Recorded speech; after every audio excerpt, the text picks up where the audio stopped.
नमस्कार, मैं प्रांशी राठौर और आप देख रही हैं नेक्स्ट 9 न्यूज। महाराष्ट्र के सियासी संकट में अब एक नया मोड़ आ चुका है जब से 17 फरवरी के दिन चुनाव आयोग ने अपना फैसला सुनाया कि अब शिवसेना पार्टी का नाम और चुनाव चिन्ह अब मुख्यमंत्री एकनाथ शिंदे का होगा, यानी कि शिंदे गुट का। बीते साल 2022 में जून के महीने में एकनाथ शिंदे ने 39 विधायकों के साथ बगावत की थी उद्धव ठाकरे के साथ, और आज उद्धव ठाकरे महाराष्ट्र में अपने वर्चस्व को बनाए रखने के लिए और उस वर्चस्व को बचाए रखने के लिए यहां पर तमाम अहम फैसले लेते हुए नजर आ रहे हैं। दरअसल देखा जाए, चुनाव आयोग के इस फैसले से वह नाखुश हैं, नाराजगी जाहिर की और अपने वकीलों के साथ सुप्रीम कोर्ट का दरवाजा भी वह खटखटा चुके हैं। और सुप्रीम कोर्ट अब यहां पर उनकी याचिका को स्वीकार कर चुका है। 28 फरवरी के दिन अगली सुनवाई होगी शिवसेना के पार्टी के नाम पर, चुनाव चिन्ह पर, और साथ ही साथ 16 विधायकों की अयोग्यता का मामला जो सुप्रीम कोर्ट में पहले से ही लंबित है, उस पर भी यहां पर सुनवाई जारी है। लेकिन इस बीच यहां पर उद्धव ने एक बड़ा ऐलान कर दिया है कि मध्य अवधि चुनाव अब हो सकते हैं। तो इसके बारे में आपको अहम जानकारी देना चाहेंगे। और उद्धव ठाकरे के इस ऐलान के बाद शरद पवार यहां पर इनकार करते हुए नजर आए हैं, संजय राउत समर्थन में है। लेकिन यहां पर आखिरकार उद्धव ने क्या कुछ कहा है, जरा देखिए ये रिपोर्ट। शिवसेना के प्रमुख रहे और पूर्व मुख्यमंत्री उद्धव ठाकरे की मुश्किलें कम होने का नाम नहीं ले रही हैं।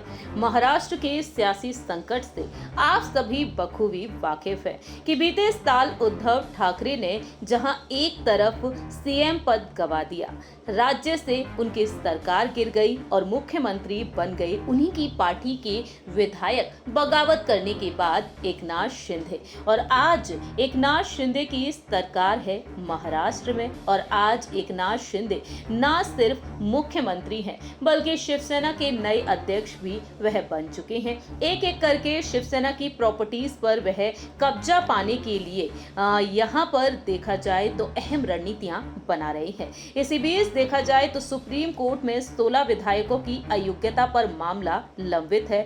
उद्धव ठाकरे के गुट के वकील कपिल सिब्बल के साथ साथ अभिषेक मनु सिंघवी ने तमाम दलीलों को पेश किया है, और इन दलीलों के आधार पर उनका कहना है दल बदल कानून को ध्यान में रखते हुए कि सुप्रीम कोर्ट को पहले यहां पर 16 विधायकों की अयोग्यता पर फैसला सुनाना चाहिए था, उसके बाद चुनाव आयोग को यहां पर फैसला करना चाहिए था। अब देखा जाए तो यहां पर विधानसभा सीटों पर उपचुनाव है। पुणे के कसबा और पिंपरी चिंचवड़ में 26 फरवरी को वोटिंग होगी और 28 फरवरी को सुप्रीम कोर्ट में सुनवाई है।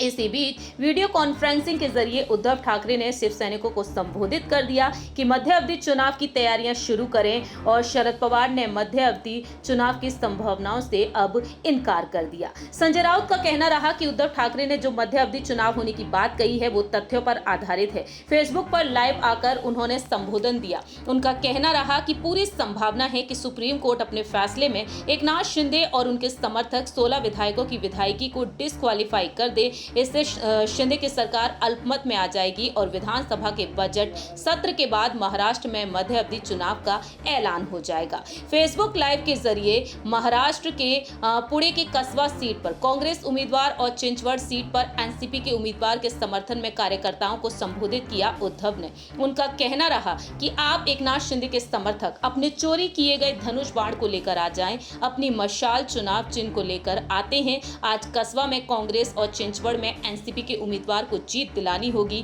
मेरा अनुमान है कि मध्य अवधि चुनाव की दिशा में जा रहे हैं। 16 विधायकों की अयोग्यता के मुद्दे पर सुप्रीम कोर्ट में सुनवाई शुरू है। अगर वे अयोग्य साबित हुए तो राज्य में मध्य अवधि चुनाव होना तय है। अब यहाँ पर मध्य अवधि चुनाव को लेकर शरद पवार का कहना रहा कि मौजूदा सरकार को कोई खतरा नहीं और इसके हाथ बहुत ताकत है, ये अपनी ताकत का इस्तेमाल करेगी, और मुझे तो महाराष्ट्र में मध्य अवधि चुनाव की संभावनाएं नजर नहीं आ रही हैं। तो उद्धव ठाकरे से कहीं ना कहीं किनारा करने की कोशिश है। अब देखना यहाँ पर ये होगा क्या वाकई में शिंदे की सरकार यहाँ पर गिरती हुई नजर आएगी।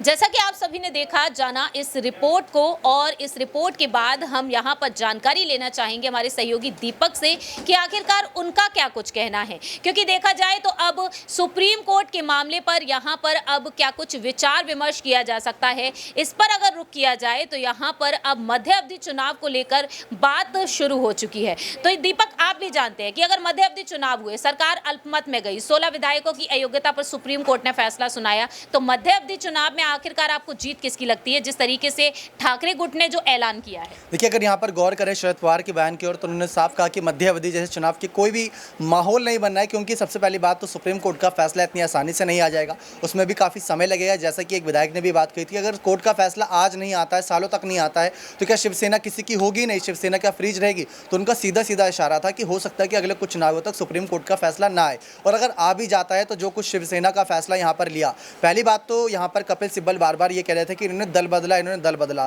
तो वो दल बदल की बात तो खत्म ही हो गई, क्योंकि शिवसेना तो अब शिंदे की हो गई, तो दल और दल का गठबंधन हुआ, यानी बीजेपी और शिवसेना का आधिकारिक रूप से गठबंधन हो चुका है, तो दल बदल का कानून भी यहाँ लागू नहीं होगा। और दूसरी बात यहाँ पर यह आती है कि जो याचिकाएं थी कि ये लोग बैठकों में नहीं शामिल हुए थे, तो अगर असली शिवसेना ये हैं तो बैठ के भी यही बुलाएंगे आधिकारिक तौर पर, जैसा कि आप ये बार बार संविधान की बात जिक्र हो रहा है कि अगर जो भी अध्यक्ष है शिवसेना का, वो जो फैसला लेगा वो मान्य रहेगा। तो शिवसेना के अध्यक्ष तो उद्धव ठाकरे अपनी मर्जी से बने बैठे थे, असली अध्यक्ष तो अब शिंदे बने हैं, जो कि यहाँ पर उनके पदाधिकारी नेताओं ने फैसला लिया। तो वही बात लागू होती है कि अगर शिंदे ही असली अध्यक्ष अब हैं, और पहले भी शिंदे को ही विधायक असली अध्यक्ष समझते थे, तो उद्धव के द्वारा बुलाई गई बैठक भी मान्य नहीं थी, उद्धव के द्वारा लिए गए फैसले भी मान्य नहीं है, और उद्धव के और द्वारा जो आरोप लगाए गए दल बदल के कानून को लेकर, अब वो भी ठुकरा दिया जाएगा, तो वहाँ पर भी उनकी जीत हो सकती है। तो सरकार अल्पमत में भी नहीं आ पाएगी और ना ही दोबारा चुनाव हो पाएंगे, क्योंकि केंद्र में बीजेपी की सरकार है। जो बार बार उद्धव बयान लगा रहे हैं, आरोप लगा रहे हैं कि केंद्र सरकार ने चुनाव आयोग का गलत इस्तेमाल किया, तो हो सकता है आगे जाकर भी कुछ गलत इस्तेमाल हो। उनको क्या फर्क पड़ता है, उनकी सरकार चल रही है,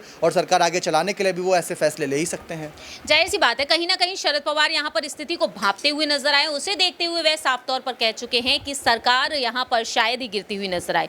तो क्या उद्धव ठाकरे को यहाँ पर जीत बोलने के लिए अब यहाँ पर कोई अलग तरीका नजर आता है? बीएमसी चुनाव नजदीक है, विधानसभा चुनाव अगले साल हैं, लोकसभा चुनाव भी हैं, आखिरकार क्या हो सकता है यहाँ पर? महागठबंधन क्या कोई एक बड़ा बदलाव कर सकता है राज्य के लिए? देखिए, महाविकास अघाड़ी सरकार कोशिश पूरी कर रही है, लेकिन उस कोशिश में अब उद्धव ठाकरे का जो समर्पण रहेगा वो 10 से 20% रहेगा, क्योंकि उनके पास विधायक, सांसद और पार्षदों की संख्या भी बहुत कम बची है। शरद पवार और कांग्रेस के सहारे उन्हें निर्भर रहना होगा। अगर उनको कोई राय देनी हो जनता के जरिए ही, जो जनता हमारे तक, आपके जरिए तक पहुंचाने की कोशिश करे, तो वो राय यही है कि उद्धव ठाकरे 2019 में चाहते थे एक शिव सैनिक मुख्यमंत्री बने, एकनाथ शिंदे की शिवसेना हो गई और शिव सैनिक ही आज के समय मुख्यमंत्री हैं। तो उद्धव ठाकरे की बात भी सच हो गई। अगर उद्धव ठाकरे बार बार यही कह रहे हैं हमें सत्ता की लालच नहीं है, तो अब शिंदे के साथ चले जाना चाहिए, क्योंकि उनके पास ज़्यादा उपाय और ज़्यादा कहीं रास्ते भी नहीं बचे, क्योंकि शरद आज साथ दे रहे हैं। शरद को साथ उस पार्टी का देना है जो सत्ता में उनको लेकर आए। अब उद्धव के पास खोने के लिए कुछ बचा नहीं, सत्ता में वापस ला नहीं सकते, तो शरद भी कब तक उद्धव ठाकरे का बोझ ढोते नजर आएंगे। आज नहीं तो कल शरद भी उद्धव ठाकरे से खिलाफ उनके फैसले ले सकते हैं। तो एकनाथ शिंदे अगर यहाँ मुख्यमंत्री और वो शिवसैनिक है आधिकारिक तौर पर, तो उद्धव को शिंदे के साथ चले जाना चाहिए, और वहाँ पर हो सकता है आने वाले वक्त में शिंदे ही कुछ अपॉर्चुनिटी यहाँ पर उद्धव के लिए बना दें, क्योंकि उद्धव ठाकरे बार बार ये कह रहे हैं उन्हें सत्ता की लालच नहीं, उन्हें मुख्यमंत्री पद की लालच नहीं, शिवसेना की लालच है। तो शिवसेना की लालच के लिए अगर एकनाथ शिंदे का हाथ थामना पड़े तो उसमें क्या दिक्कत है? जाहिर सी बात है, यहाँ पर देखा जाए कहीं ना कहीं उद्धव ठाकरे एक मजबूरी में ये फैसला ले सकते हैं, कहीं ना कहीं शिंदे की शर्त उन्हें माननी पड़ सकती है आने वाले समय में कि बीजेपी के साथ शिवसेना का गठबंधन हो जाए। लेकिन वक्त के साथ साथ पता चलेगा क्या वाकई में यहाँ पर सुप्रीम कोर्ट का फैसला जल्द से जल्द यहाँ पर सुनने को मिलेगा 16 विधायकों की अयोग्यता पर, एकनाथ शिंदे के समर्थन में या फिर एकनाथ शिंदे के खिलाफ होता है तो अल्पमत में सरकार जाएगी, और कहीं ना कहीं यहाँ पर मध्य अवधि चुनाव हो सकते हैं, जिसे लेकर ही उद्धव ठाकरे ने अब ऐलान किया है। लेकिन आप यहां पर कितना सहमत है ठाकरे गुट से, या बता सकते हैं कमेंट सेक्शन में, क्योंकि अध्यक्ष बन चुके हैं शिवसेना के अब मुख्यमंत्री एकनाथ शिंदे। फिलहाल हमारे इस रिपोर्ट में इतना ही, बाकी की तमाम अपडेट्स के लिए आप देखते रहिए नेक्स्ट 9 न्यूज़।